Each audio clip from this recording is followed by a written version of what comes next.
Where was that guy from? I don't know. Okay.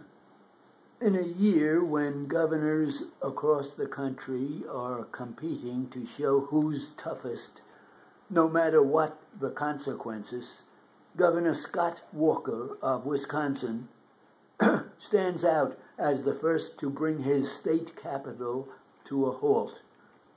Like many governors, he wants to cut the benefits of state workers.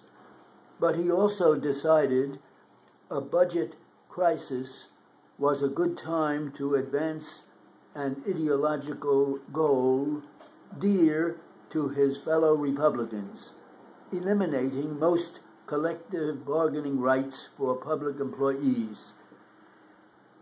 Not surprisingly, thousands of workers descended on the Capitol building, pounding on windows and blocking doors, yelling, "Shut it down." So many teachers called in sick that public schools in Madison and more than a dozen other districts had to be closed. On Thursday, the Democrats in the state Senate refused to show up, vowing to prevent any action until the governor drops his plan.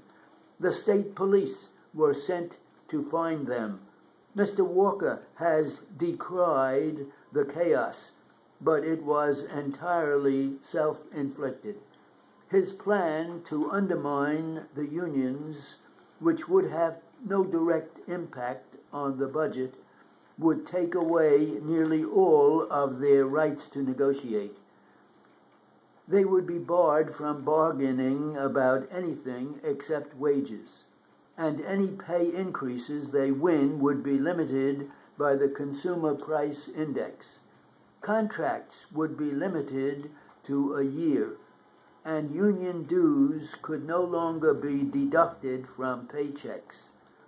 As President Obama correctly put it on Wednesday, that seems like an assault on unions. The Archbishop of Milwaukee and players for the Green Bay Packers have also come out in support of the workers. Benefits for Wisconsin's state workers are currently quite generous, but they weren't stolen. They were negotiated by elected officials and can be renegotiated at the bargaining table if necessary.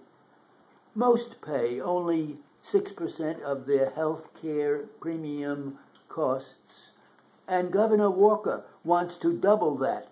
The average employee contribution to premiums around the country, public and private, is 29%. Most state workers contribute almost nothing to their pensions. He wants them to pay 5.3%, which is a little less than average for government workers around the country. Meanwhile, the governor is refusing to accept his own share of responsibility for the state's projected $137 million shortfall. Just last month, he and the legislature gave away $117 million in tax breaks, mostly for businesses that expand and for private health savings accounts. That was a choice lawmakers made, and had it not been for those decisions and a few others, according to the state's legislative fiscal bureau, the state would have had a surplus.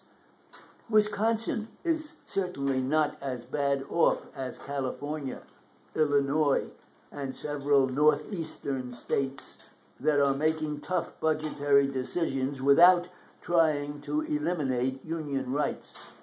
Nonetheless, the union-busting movement is picking up steam with lawmakers in Ohio, Indiana, and several other states. On Thursday in Washington, John Boehner, the Speaker of the House, weighed in on Mr. Walker's side. Keeping schools closed and blocking certain services is not a strategy we support and could alienate public opinion and play into the governor's hand. Short of that, the unions should make their voices heard and push back hard against this misguided plan.